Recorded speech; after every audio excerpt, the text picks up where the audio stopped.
Philadelphia ஊழியங்கள் வழங்கும் திறந்த வாசல் நேரம்.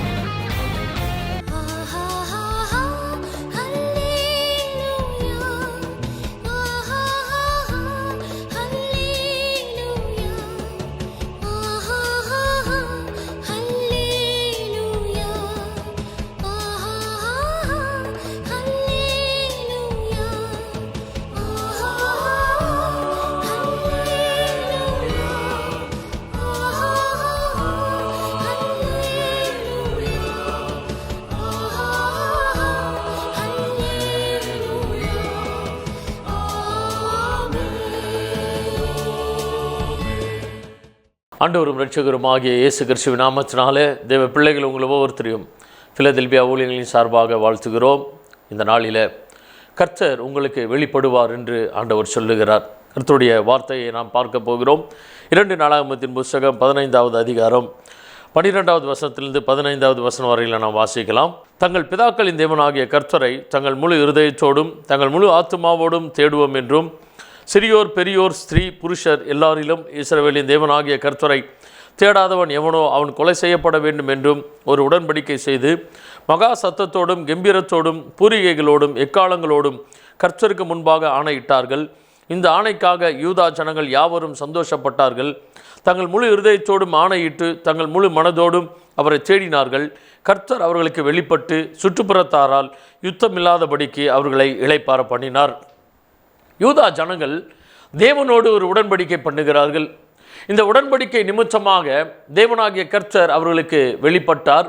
அது மாத்திரமல்லாமல் அவர்களை சுற்றிலும் இருந்த எல்லா சத்துருக்கள் மத்தியிலும் இருந்து இவர்களுக்கு ஒரு யுத்தமில்லாத ஒரு இளைப்பாறுதலை தேவன் கொடுத்தார். நம்முடைய வாழ்க்கையில் சமாதானம் என்பது மிக மிக முக்கியமான ஒரு காரியம். எது இருந்தாலும் சமாதானம் கண்டிப்பாக இருக்க வேண்டும். அதனால்தான் ஆண்டவராகிய இயேசு கிறிஸ்து சொன்னார், என்னுடைய சமாதானத்தை உங்களுக்கு வைத்து விட்டு போகிறேன், இந்த உலகம் தரக்கூடாத சமாதானத்தை நான் உங்களுக்கு தருகிறேன் என்று சொன்னார். யூதா ஜனங்களுக்கு ஆண்டவர் ஒரு இளைப்பாறுதலையும் சமாதானத்தையும் கொடுத்தார். அதற்கு முன்பாக கர்த்தர் அவர்களுக்கு வெளிப்பட்டார் என்று வேதத்தில் பார்க்கிறோம். காரணம், மனிதனுக்கும் தேவனுக்கும் இருக்கிற உடன்படிக்கை எந்த அளவுக்கு அதிகமாக இருக்கிறதோ அந்த அளவுக்கு தேவன் அந்த மனிதனுடைய வாழ்க்கையில் கிரியை செய்கிறவராக இருக்கிறார். இஸ்ரவேலை ஆசீர்வதிப்பதே தேவனுக்கு பிரியம் என்று வேதத்தில் நாம் பார்க்க முடியும். தேவன் அவருடைய பிள்ளைகளை எப்பொழுதுமே ஆசீர்வதிக்க அவர் சித்தமுள்ளவராக இருக்கிறார், பிரியமுள்ளவராக இருக்கிறார். ஆனால் இந்த ஆசீர்வாதம் நம்முடைய வாழ்க்கையில் எப்படி கிடைக்கும்? தேவனாகிய கர்த்தர் நம்முடைய வாழ்க்கையில் எப்பொழுது ஆசீர்வதிப்பார் என்பது வேதத்தில் நாம் பார்க்கிறோம். யூதா ஜனங்களுக்கு எப்பொழுது தேவன் யுத்தமில்லாத ஒரு இளைப்பாறுதலை கொடுத்தார்? அவர்களுக்கு தேவன் எப்பொழுது வெளிப்பட்டார் என்றார், அவர்கள் தங்கள் முழு இருதயத்தோடும் முழு ஆத்துமாவோடும் எங்கள் தேவனாகிய கர்த்தரை நாங்கள் தேடுவோம் என்ற ஒரு பெரிய உடன்படிக்கைக்குள்ளாக அவர்கள் வந்தார்கள். ஆண்டவருக்கு மிக முக்கியமான காரியம் அதுதான். ஆண்டவராக இயேசு கிறிஸ்து 2000 வருடங்களுக்கு முன்பாக இந்த உலகத்தில் வந்து ரத்தம் சிந்தி ஜீவனை கொடுத்து 3ஆம் நாள் உயிரோடு எழும்பி பரலோக ராஜ்யத்திற்கு அவர் போனார். அவர் எதற்காக நமக்கு ரத்தம் சிந்த வேண்டும்? அவர் எதற்காக இந்த பூமிக்கு வர வேண்டும்? நம்முடைய பாவங்களை சாபங்களை அவர் சுமக்க வேண்டும் என்றால் நாம் பரலோக ராஜ்யத்திற்கு போக வேண்டும் என்பதற்காக தான். ஒரு மனிதன் பரலோக ராஜ்யத்திற்கு போக வேண்டும் என்றால் அவனுடைய சொந்த திறமையினாலேயோ பலத்தினாலேயோ பணத்தினாலேயோ படிப்பினாலேயோ போக முடியாது. அவன் தேவனோடு வைத்திருக்கிற உடன்படிக்கையை பொறுத்து தான் தேவனாகிய கர்த்தர் அவனை பரலோக ராஜ்யத்திற்கு கொண்டு போவார். நானே ஒளியும் சத்தியமும் ஜீவனுமாக இருக்கிறேன், என்னாலே அல்லாமல் ஒருவனும் பிதாவினிடத்தில் வரான் என்று ஆண்டவராக இயேசு கிறிஸ்து சொன்னார். நம்முடைய வாழ்க்கையின் முடிவு என்பது இந்த உலகத்தில் நாம் வாழ்க்கையை முடிக்கும் பொழுது பரலோகத்தில் அவரோடு கூட நாம் வாழ்க்கையை ஆரம்பிக்க வேண்டும். இதுதான் கிறிஸ்துவினுடைய பிரதானமான நோக்கம். மனிதர்கள் மீது தேவன் வைத்திருக்கிற ஒரே நோக்கம் நாம் அழிந்து போகாமல் நரகத்திற்கு போகாமல் பரலோக ராஜ்யத்திற்கு வர வேண்டும் என்பதுதான் பிதாவாகிய தேவனுடைய திட்டமாக இருந்தது. யோவான் சுவிசேஷ புஸ்தகம் 3வது அதிகாரம் 16வது வசனத்தில் நாம் வாசிக்கும் பொழுது, தேவன் தம்முடைய ஒரே பேரான குமாரனாகிய கிறிஸ்துவை விசுவாசிக்கிறவன் எவனோ அவன் கெட்டு போகாமல் நித்திய ஜீவனை அடையும்படிக்கு அவரை தந்தருளி இவ்வளவா உலகத்தில் அன்பு கூர்ந்தார் என்று வேதத்தில் நாம் வாசிக்கிறோம். பிதாவாகிய தேவன் நம் மீது வைத்த அன்பு நிமித்தமாக அவருடைய ஒரே பேரான குமாரனாகிய இயேசு கிறிஸ்துவை இந்த பூமிக்கு அனுப்பினார். இயேசு கிறிஸ்துவின் மூலமாக நமக்கு விலையேறப்பட்ட ரட்சிப்பு கிடைத்திருக்கிறது. இந்த ரட்சிப்பை பெற்றுக்கொண்ட நாம் தேவனோடு எப்படிப்பட்ட உடன்படிக்கை வைத்திருக்கிறோம்? இந்த உடன்படிக்கை நிமித்தமாக தான் கர்த்தர் நம்முடைய வாழ்க்கையில் வெளிப்பட ஆரம்பிப்பார். கர்த்தர் நம்முடைய வாழ்க்கையில் வெளிப்பட ஆரம்பிக்கும் பொழுது நம்முடைய வாழ்க்கையில் ஒரு பெரிய தெய்வீக சமாதானம், ஒரு இளைப்பாறுதல், ஆசீர்வாதங்கள் எல்லாம் வந்து சேருகிறதா இருக்கிறது. உடன்படிக்கை பெட்டி ஓபேத்சேதேமினுடைய வீட்டிலே 3 மாதம் இருக்கையில் கர்த்தர் ஓபேத்சேதேமையும் அவனுக்கு உண்டான எல்லாவற்றையும் அவன் வீட்டார் எல்லாரையும் ஆசீர்வதித்தார் என்று வேதத்தில் வாசிக்கிறோம். உடன்படிக்கை மிக முக்கியம். தேவனோடு நாம் பண்ணுகிற உடன்படிக்கை தான் நம்முடைய வாழ்க்கையை மாற்றுகிறதா இருக்கிறது. ஒருவேளை நமக்கு அதிகமான பக்தி இருக்கலாம், ஆராதனைக்கு போவது, வேதத்தை வாசிப்பது, ஜெபிப்பது என்ற பக்தி நமக்குள்ளாக நிறைய இருக்கலாம். இவை எல்லாவற்றையும் தாண்டி தேவனோடு நாம் வைத்திருக்கிற ஒரு உடன்படிக்கை, ஆண்டவரே நான் இப்படி தான் உம்மை தேடுவேன் ஆண்டவரே, உமக்காக நான் இப்படி வாழ்வேன் ஆண்டவரே, உமக்காக நான் இப்படி செய்வேன் ஆண்டவரே என்று தேவனோடு நான் வைத்திருக்கிற உடன்படிக்கையை பொறுத்து கர்த்தர் நம்முடைய வாழ்க்கையில் வெளிப்பட ஆரம்பிக்கிறவராக இருக்கிறார். அவர் நம்முடைய வாழ்க்கையில் வெளிப்பட ஆரம்பித்தால் நம்முடைய எல்லை எங்கிலும் அவருடைய சமாதானம் நிரம்புகிறதா இருக்கிறது. தாவீது தேவாலயத்தை கட்ட வேண்டும் என்று நினைத்த பொழுது கர்த்தர் சொன்னார், தாவீதை பார்த்து சொன்னார், நீ அநேக யுத்தங்களை பண்ணினாய். அவருடைய வாழ்க்கையில், தாவீதினுடைய வாழ்க்கையில் தன்னுடைய வாலிப வயதிலிருந்து அவன் அதிகமான யுத்தங்களை பண்ணி கொண்டே இருந்தான். அவனுடைய கரங்கள் இரத்தம் சிந்தின கரங்கள் என்று ஆண்டவர் சொன்னார். எனவே என்னுடைய ஆலயத்தை நீ கட்ட வேண்டாம், உன்னுடைய குமாரனாகிய சாலமோன் எனக்கு ஆலயத்தை கட்டுவான், அவனுடைய காலத்தில் அவனுடைய எல்லை எங்கும் சமாதானம் உண்டாயிருக்கும் என்று ஆண்டவர் சொன்னார். ஒரு காரியத்தை நம்முடைய வாழ்க்கையில் ஆசீர்வாதமாக நடக்க வேண்டும் என்றால் முதலாவது நமக்கு சமாதானம் தேவை. நம்முடைய வாழ்க்கையில், நம்முடைய எல்லையில், எல்லாவற்றிலும் தெய்வீக சமாதானம் தேவை. ஒரு இளைப்பாறுதல் தேவை. இந்த இளைப்பாறுதல் இருக்கும் பொழுது தான் நம்முடைய வாழ்க்கையில் எல்லா காரியங்களும் நம்மால் சுலபமாக செய்ய முடியும். அந்த இளைப்பாறுதல் நமக்கு தேவன் கொடுக்க வேண்டும் என்றால் நாம் தேவனோடு பண்ணுகிற உடன்படிக்கை மிக மிக முக்கியம். நாம் எப்படிப்பட்ட உடன்படிக்கையோடு தேவனோடு வாழ்ந்து கொண்டு இருக்கிறோம், நமக்காக ஜீவனை கொடுத்த ஆண்டவரை நாம் எந்த அளவுக்கு தேடுகிறோம், மிக மிக முக்கியமான ஒரு காரியம். எனவே வேதவசனம் சொல்லப்படுகிறது, கர்த்தரை தேடுகிறவர்களுக்கோ ஒரு நன்மையும் குறைவுபடாது, கர்த்தரை தேடுகிறவர்களின் இருதயம் மகிழ்வதாக என்று வேதத்தில் வாசிக்கிறோம். நம்முடைய வாழ்க்கையில் நன்மையும் மகிழ்ச்சியும் எப்பொழுது வரும்? தேவனோடு நாம் எந்த அளவுக்கு உடன்படிக்கை பண்ணி அவரை நாம் தேடிக்கொண்டு இருக்கிறோமோ, எந்த அளவுக்கு நம்மோடு நம்முடைய வாழ்க்கையை தேவனோடு நாம் இணைத்து இருக்கிறோமோ. ஆண்டவராக இயேசு கிறிஸ்து சொன்னார், ஒருவன் என்னிலும் என் வார்த்தைகள் அவனிலும் நிலைத்திருந்தால் அவன் கேட்டுக்கொள்வது எதுவோ அது அவனுக்கு செய்யப்படும் என்று சொன்னார். யாருடைய ஜெபம் கேட்கப்படும்? யாருடைய ஜெபத்தை பிதாவாகிய தேவன் அங்கீகரித்து அவனுக்கு பதில் கொடுப்பார் என்றால் ஆண்டவராக இயேசு கிறிஸ்துக்குள்ளாக ஒரு மனிதன் இருக்க வேண்டும். தேவனுடைய வார்த்தைகள் அந்த மனிதனுக்குள்ளாக இருக்க வேண்டும். அப்பொழுது அவன் எதை கேட்டாலும் தேவனாகிய கர்த்தர் அதை செய்கிறவராக இருக்கிறார். வேதத்தில் சொல்லப்படுகிறது, ஜெபத்தை கேட்கிறவரே மாம்சமான யாவரும் உம்மிடத்தில் வருவார்கள் என்று வேதத்தில் நாம் வாசிக்கிறோம். அவர் நம்முடைய ஜெபத்தை கேட்கிறவர். ஆனால் ஆண்டவர் சொல்லுகிறார், துன்மார்க்கருடைய ஜெபம் வேதத்தை கேளாதபடிக்கு தன் செவியை விலக்குகிறவருடைய ஜெபம் அருவருப்பானது என்று ஆண்டவர் சொல்லுகிறார்.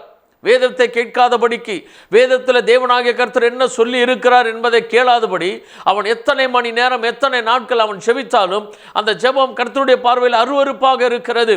அநேகர் சொல்லலாம், 40 நாட்கள் உபவாசம் இருந்து நான் ஜெபிக்கிறேன், எனக்கு உடனே பதில் வரும் என்று சொல்லலாம். தப்பில்லை, உபவாசம் இருந்து ஜெபிக்கலாம். ஆனால் எப்படிப்பட்ட ஜெபத்தை தேவன் கேட்கிறார்? அவருடைய வசனத்திற்கு செவி கொடுத்து, அவருடைய வேதத்தில் தேவனாகிய கர்த்தர் என்ன சொல்லி இருக்கிறார் என்பதை கேட்டு அவருடைய வசனத்திற்குள்ளாக எந்த ஒரு மனிதன் கீழ்ப்படிந்து நடக்கிறானோ அவனுடைய ஜெபத்தை கர்த்தர் கேட்கிறவராக இருக்கிறார்.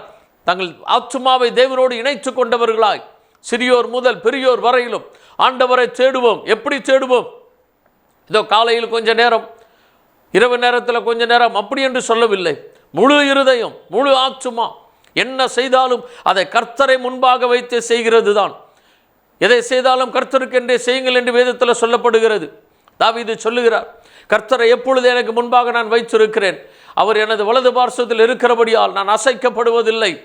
எனக்கு முன்பாக கர்த்தர் இருக்கிறார், நான் என்ன செய்தாலும் அது கர்த்தருக்காக நான் செய்கிறேன் என்று தன் முழு இருதயத்தோடும் தன் முழு ஆத்துமாவோடும் தேவனை தேடுவதற்கு அவர்கள் உடன்படிக்கை பண்ணி கொண்டார்கள். முழு குடும்பமாய் யூதா ஜனங்கள் எல்லாரும் இந்த உடன்படிக்கை தேவனுக்கு மிகவும் பிரியமாக இருந்தது. தாவீது சொல்லுகிறார், கர்த்தர் செய்த எல்லா உபகாரங்களுக்காக நான் எண்ணத்தை செலுத்துவேன், ரட்சிப்பின் பாத்திரத்தை எடுத்துக்கொண்டு உம்முடைய நாமத்தை நான் தொழுது கொள்ளுவேன் என்று சொல்லுகிறார். கர்த்தர் நமக்கு செய்கிற உபகாரங்களுக்காக நாம் எண்ணத்தை செலுத்த முடியும். எதை செய்தாலும் அது எல்லாமே அவர் நமக்கு கொடுத்தது தான். ஒன்று காரியம், ஆண்டவருடைய நாமத்தை நான் தொழுது கொள்ளுகிறேன், என்னுடைய முழு இருதயத்தோடு முழு ஆத்மாவோடு ஆண்டவருக்கு நான் நன்றி செலுத்துகிறேன் என்று ஆண்டவரோடு நாம் பண்ணுகிற உடன்படிக்கை மிக மிக முக்கியம். அப்படி நாம் ஒரு உடன்படிக்கை பண்ணுவோம் என்றால், தேவனோடு இணைந்து வாழ்வதற்கு நாம் ஒரு உடன்படிக்கை பண்ணுவோம் என்றால் தேவனாகிய கர்த்தர் நமக்கு வெளிப்படுவார். வெளிப்பட்ட தேவனாகிய கர்த்தர் நம்மை சுற்றிலும் நமக்கு ஒரு இளைப்பாறுதலை கொடுப்பார். யுத்தம் இல்லாத ஒரு இளைப்பாறுதல், வேதனைகள் கண்ணீர்கள் இல்லாத ஒரு வாழ்க்கை, ஒரு நிம்மதியான சமாதானமான ஒரு வாழ்க்கையை கர்த்தர் இந்த உலகத்தில் கொடுக்கிறவராக இருக்கிறார். இப்பொழுதே தேவனுடைய ராஜ்யம் உங்களுக்குள் வந்திருக்கிறதே என்று ஆண்டவராகிய இயேசு கிறிஸ்து சொன்னார். இந்த பூமியில் வாழும் பொழுது தேவனுடைய ராஜ்யத்தின் சந்தோஷத்தை நாம் அனுபவிக்க முடியும். நம்முடைய இருதயத்தில் ஆண்டவராகிய இயேசு கிறிஸ்து வாசமாக இருக்கும் பொழுது, அவருக்காக நாம் ஓடும் பொழுது அந்த பரலோகத்தின் சமாதானத்தையும் பரலோகத்தின் சந்தோஷத்தை நம்மால் அனுபவிக்க முடியும். உன் இருதயம் அதிசயப்பட்டு பூரிக்கும் என்று ஆண்டவராகிய தேவன் சொன்னார். நம்முடைய இருதயத்தை அதிசயப்பட்டு பூரிக்க வைக்கிற தேவனாகிய கர்த்தர் நம்மோடு கூட இருக்கிறார். நம்முடைய உடன்படிக்கை எப்படி இருக்கிறது? தேவனோடு கூட நம்முடைய வாழ்க்கை எப்படி இருக்கிறது? நம்முடைய ஆவி, ஆத்துமா, சரீரம், சிந்தனைகள், நம்முடைய பலன் எல்லாம் எவற்றிற்காக அதிக நாம் செலவு பண்ணுகிறோம்? கிறிஸ்து இயேசுவில் உள்ள சிந்தையை உங்களிலும் இருக்க கடவுது என்று வேதத்தில் வாசிக்கிறோம். நம்முடைய சிந்தைகள் எப்படி இருக்கிறது? கிறிஸ்துவுக்காக அதிகமாக நாம் சிந்திக்கிறோமா? உலகத்திற்காக அதிகமாக சிந்திக்கிறோமா? எவற்றில் நாம் அதிகமாக செயல்படுகிறோம் என்பதை நாம் ஆராய்ந்து பார்க்க வேண்டும். நாம் பரலோக ராஜ்யத்திற்கு போக வேண்டும். இதுதான் நம்முடைய ஒரே நோக்கமாக இருக்க வேண்டும். இந்த உலகத்தினுடைய காரியங்களை நாம் எந்த அளவுக்கு ஒதுக்கி ஆண்டவரோடு நாம் எந்த அளவுக்கு இணைகிறோமோ அந்த அளவுக்கு தேவனாகிய கர்த்தர் நம்முடைய வாழ்க்கையில் வெளிப்பட்டு கிரியை செய்ய ஆரம்பிக்கிறவராக இருக்கிறார். வேதத்தில் நாம் பார்க்கும் பொழுது ஏராளமான பரிசுத்தவான்கள் அவருடைய வாழ்க்கையில் கர்த்தர் இறங்கி அற்புதங்களை செய்தார். இன்றைக்கும் கர்த்தர் அற்புதங்களை செய்து கொண்டு இருக்கிறார். என்னுடைய ஜெபம் கேட்கப்பட வேண்டும், என்னுடைய வாழ்க்கை ஆசீர்வதிக்கப்பட வேண்டும், என்னுடைய வாழ்க்கை எல்லார் மத்தியிலும் ஒரு ஆச்சரியமாக இருக்க வேண்டும் என்று நாம் நினைச்சோம் என்றால் நாம் செய்ய வேண்டிய ஒரே காரியம், நம்முடைய முழு இருதயத்தோடு முழு ஆத்துமாவோடு நம்முடைய வாழ்க்கையை தேவனாகிய கர்த்தரோடு நாம் இணைத்து கொள்ளுகிறவர்களாய், அவரோடு உடன்படிக்கை பண்ணுகிறவர்களாக நாம் இருக்க வேண்டும். நம் தேவனோடு பண்ணுகிற உடன்படிக்கை மிக மிக முக்கியம். இந்த உலகத்தில் நாம் போடுகிற அக்ரிமெண்ட் எவ்வளவு முக்கியமோ அதை பார்க்கிறோம். நம்முடைய பர்சனல் லைஃப், நம்முடைய தனிப்பட்ட வாழ்க்கையில் நாம் தேவனோடு அதிகமாக இணைந்திருப்பது மிக முக்கியமான ஒரு காரியமாக இருக்கிறது. இந்த உலகத்திற்கு ஒத்த வேஷத்தை நாம் தரிக்கக்கூடாது என்று வேதத்தில் நாம் பார்க்கிறோம்.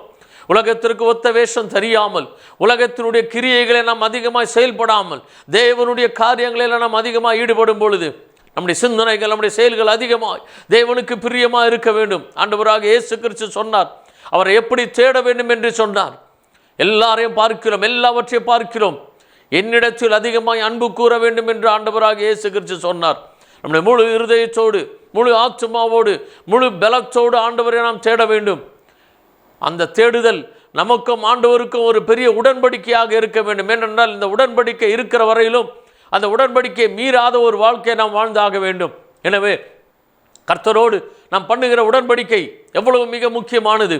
அவ்வளவு பெரிய சர்வ வல்லமையுள்ள தேவன் நம்முடைய வாழ்க்கையில் வெளிப்பட வேண்டும் என்றால் எவ்வளவு பெரிய பாக்கியம். அந்த பாக்கியத்தை நாம் பெற்றுக்கொள்ள வேண்டும் என்றால் இந்த உலகத்தில் நாம் வாழும் பொழுது ஆண்டவர் நமக்கு அந்த பாக்கியத்தை கொடுக்கிறார். உன்னதமான தேவனாகிய கர்த்தரை நாம் எந்த அளவுக்கு தேடி அவரோடு உடன்படிக்கை செய்து அவருக்காக நாம் வாழ்கிறோமோ அவ்வளவு பெரிய தெய்வம் நம்முடைய வாழ்க்கையில் வெளிப்பட்டு கிரியை செய்ய ஆரம்பிக்கிறவராக இருக்கிறார். பிரஜாதியார் மத்தியில், நம்மை சுற்றி இருக்கிறவர்கள் மத்தியில் நம்மை ஒரு ஆசீர்வதிக்கப்பட்ட அடையாளமாக தேவன் மாற்றுகிறார். கர்த்தர் இவர்களுக்கு பெரிய காரியங்களை செய்தார் என்று புறஜாதியார் தங்களுக்குள்ளே சொல்லிக் கொண்டார்கள் என்று வேதத்தில் வாசிக்கிறோம்.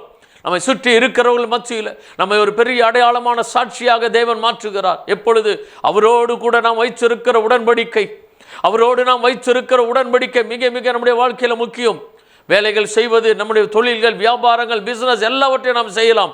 எல்லாவற்றை தாண்டி நம்முடைய இருதயம், நம்முடைய ஆத்துமா தேவனை தேடுவதற்கு நாம் உடன்படிக்கை பண்ணுவது மிக மிக அவசியமாக இருக்கிறது. இந்த நாளிலிருந்து தேவனாகிய கர்த்தர் உடைய வாழ்க்கையில் வெளிப்பட்டு உடைய வாழ்க்கையில் ஒரு பெரிய காரியங்களை செய்வாராக.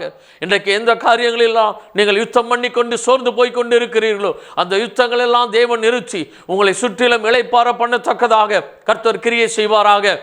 இந்த நாளில் ஆண்டவரோடு ஒரு உடன்படிக்கை நாம் பண்ண போகிறோம். ஆண்டவரே, என் முழு இருதயத்தோடு முழு பலத்தோடு நாங்கள் குடும்பமாக எப்பொழுதுமே அதிகமாக தேடுவோம் ஆண்டவரே என்று சொல்லி நம் உடன்படிக்கை தேவனோடு பண்ணுவோம்.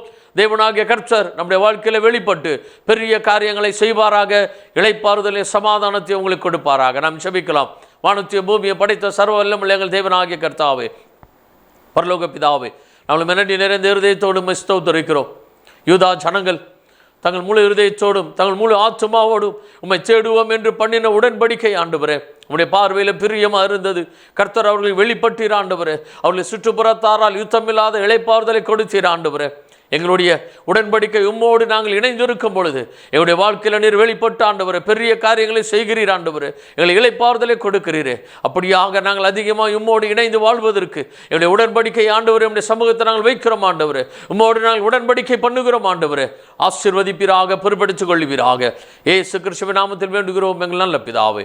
ஆமென், ஆமென். God bless you. கர்த்தர் உங்களை ஆசீர்வதிப்பார். மேலும் விவரங்களுக்கு நீங்கள் தொடர்பு கொள்ள pastor V. Simon, master of divinity, Philadelphia ministry, number 324, Konnur high road, cellphone 9884569467 மற்றும் 9790826578.